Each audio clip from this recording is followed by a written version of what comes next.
Thanks for listening to Dog Dish. Before we start, we'd like to say thanks to our sponsors.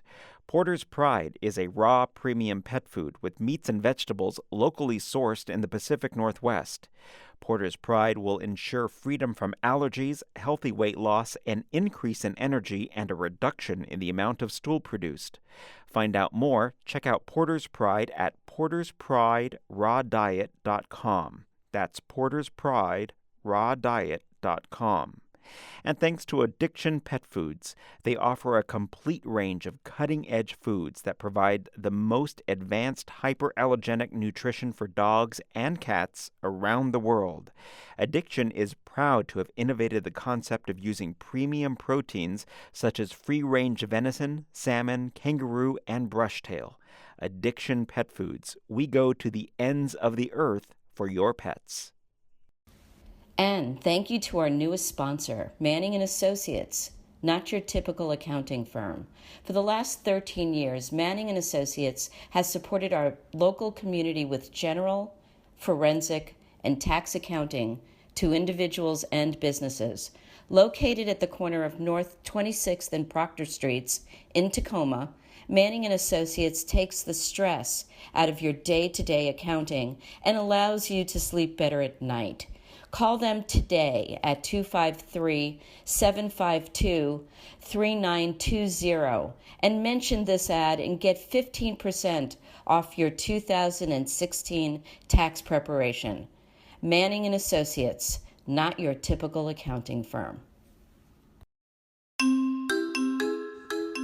I'm Deborah Rosen. For the past 15 years, as founder and owner of Good Citizen Dog, I've been helping people to train their dogs using the science of canine behavior. What I'm going to do is help you create peaceful living with your dog. Hi, I'm Dina. I'm producing Dog Dish with Deborah. I've been training dogs for over 10 years with the Good Citizen philosophy, and together we will help you create peaceful living with your dog. Hey, Deborah. Hey, Dina. How's it going? It's great. That's awesome. That's awesome. So we're going to dive right into it. We're doing Recall Take 2. Yes. Recall, the sequel. It's the Oscar season, so I'm into the sequel. It's a good one because this will teach you folks how to employ the rules of recall that you learned in the podcast number 1 about recall. And just to review, I want to say really quickly what the rules of recall are, and so that you can refresh your memory. Number 1, you're always going to be happy when you call your dog, even if you're not. Let's say you're late for work, you're annoyed with your dog because they just chewed up your best shoes or gnawed on your favorite piece of furniture, and you're just not at all happy with them, but you have to, at least for their sake, pretend. And what does happy sound like, Dina?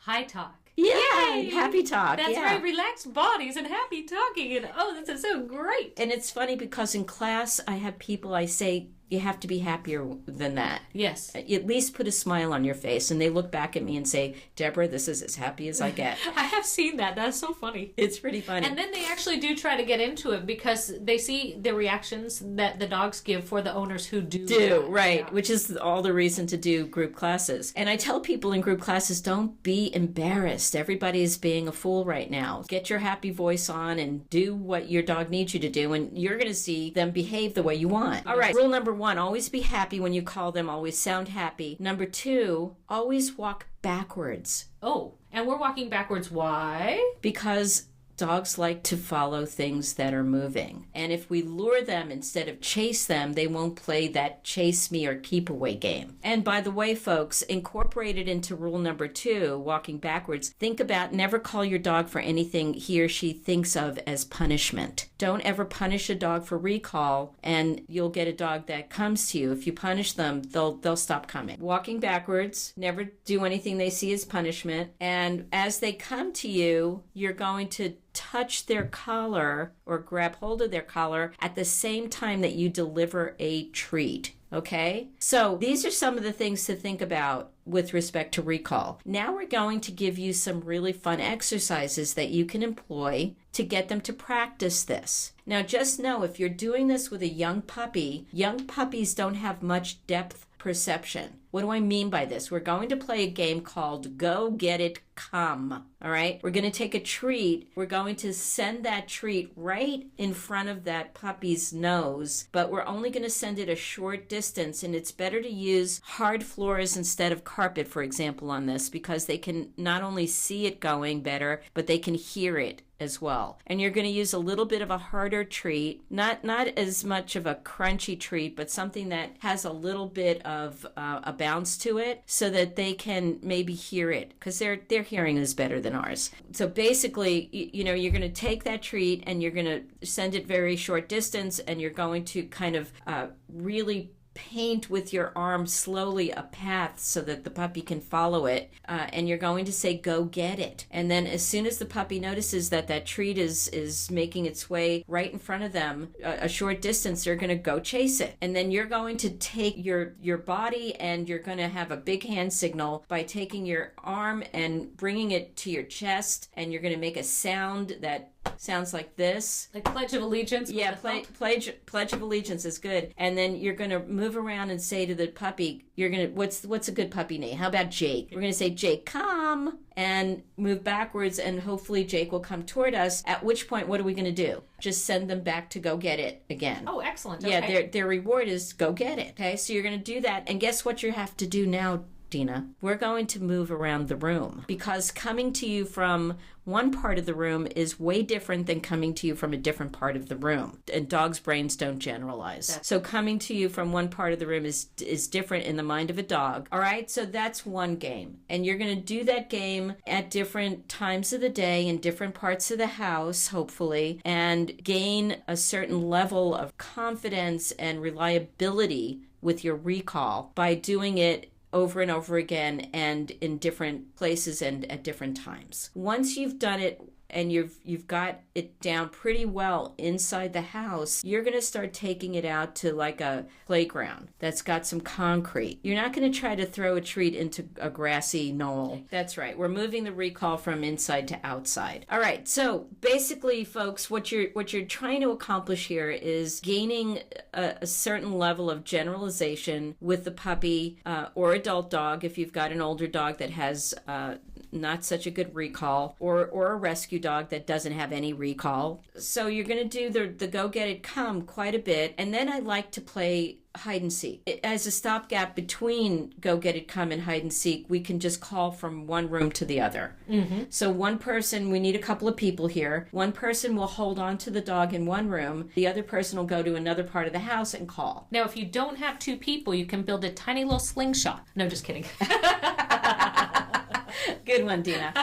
All right, so that's that. Hide and seek is the next one that you're going to do. And, what we're doing is we're building enough skill levels so that the dog will be successful. And not only that, we're also creating the direction we always want that dog to go, which is towards us, not whatever it wants to That's go exactly right, Dina. That's Excellent. Exactly right. And so remember your rules all the time. If the dog's not coming, it tends to be because something has fallen short. Either you're not as happy as you need to be, you're not as animated as you can be, or you're not moving. Or you've created a difficulty too high for the puppy, so reduce everything back to super easy till you see the growth in their brain. That's exactly right. Look, folks, if you're not getting enough reliability, then you're going too fast. Mm-hmm. So step it back. And their brains grow as they get the information. So they don't get born with the whole thing and then fill it all up. It gets to be the size it is as it is learning. That's right. All right. So let's say this is all working super well. You're getting reliability from the puppy and or adult dog. They're coming like 90% of the time. You're inside the house. Now it's time to really, in earnest, move out. Move outdoors. Go outside. So let's talk about this. Let's say you have a nice enclosed yard. Let's say it's not too terribly big, which is what we want. We don't want to give them too much room. And you don't, by no means, folks, am I telling you right now at this phase that you're supposed to go to the dog park and start calling them, or to the beach. Go to your backyard and randomly just start calling them. If they come to you quickly, you're going to have a hierarchy of treats, of values. Okay, you're going to have a lower value, a medium value, and a super high value. All right, what do we mean by this, Dina? Well, we're talking about something that is so delicious and so valuable to ingest that it's more important than that leaf, the squirrel, or just anything that I decide to wander around and sniff. That's right. And every dog's different. Just like for me, it's dark chocolate. For Dina, it's... Well, it's pretty much dark chocolate. Is it? Yeah, okay. I will say, in all due respect, it's pretty much anything I make, but I'm sorry, I hurt myself patting myself on the back. Yeah, right. Don't hurt yourself. No, but for them, a lot of times it's anything you make. It could be. But even dogs that seemingly love everything and are incredibly food motivated, they even have things that you can identify as even higher value for them that will make more of an impact. So if you've got this yellow lab, for example, and I don't mean to pick on yellow labs, but I know quite a few who would just about eat a hot rock. You're gonna they love their kibble, but they love other treats more, and then maybe cheese or chicken or tuna or something like that would be their highest value. That's right. So depending on how well they come or how quickly they come, you're going to decide which treat to give them. And if you don't think that even the least aware dog isn't going to start understanding that manipulation, you're crazy, because they will. They get it. They're going to understand that high value is worth them coming more quickly, and they're going to. If they came slowly, do you give them a high value to encourage them more? And if they came right away, they get a slightly lower value? No, or is it it's the other way. If they come slowly, you're going to praise them. You're going to say, oh, good job, and you're going to give them a lower value. But if they come much more quickly, you're going to not just say, oh, good job. You're going to go, oh, my God, that's great. That's the best thing ever in the whole world. And thank you. Yeah, you're going to get very animated, and then you're going to pop the super high value treat in their mouth. You can even jackpot them. Do you know what that is? No, I love that term. What is that? Well, you're going to give them several of those high values all at once. I do that every day with Breezy. After we're done with our walk, she gets 2 jackpots of lamb fillets from Seaweed Peak. Oh, boy. Yeah, that sounds good. And if I have to recall her from digging for animals and hunting for animals, which is super hard for her to come back for, you want to talk about hierarchy? How good that sounds? My bread will get her out of any situation long before any piece of meat will ever do it. Wow. Unless I have your gluten-free bread. Yeah, my deceptive bread that I do, it's all seeds with some nuts and oat, and she just... Seeds. Your bird dog actually eats like a bird. Yes, she does. And then finally, folks, once you're done with your backyard and you're ready to venture out to the park,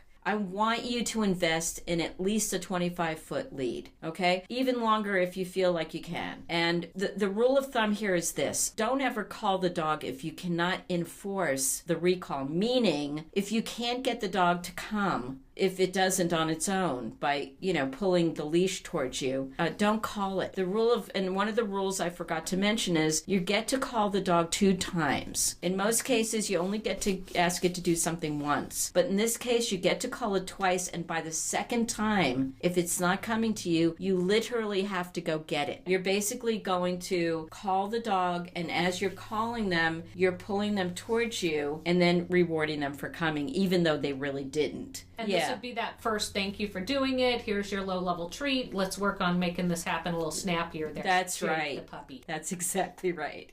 Well, listen, folks, this has been Recall the Sequel, Part 2. And do all of your trials all the time. Your dog needs a job. This is a job. This is their job to come when called. That's right. And isn't it the best job of all? Absolutely, because everybody gets a hug and treats at the end. And you get a safe, healthy, happy dog that's not running in front of things. No, and you also look pretty darn snazzy as a owner of a dog who has good listening skills. For sure.